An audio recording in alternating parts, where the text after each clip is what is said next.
முக்கியமா சாப்பாடு முக்கியமா? சோறு தான் முக்கியம். நமக்கு சோறு தான் முக்கியம்.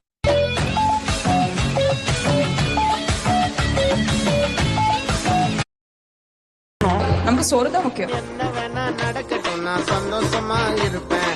உசுருக்கு வேற என்ன வேணும், உல்லாசமா இருப்பேன்.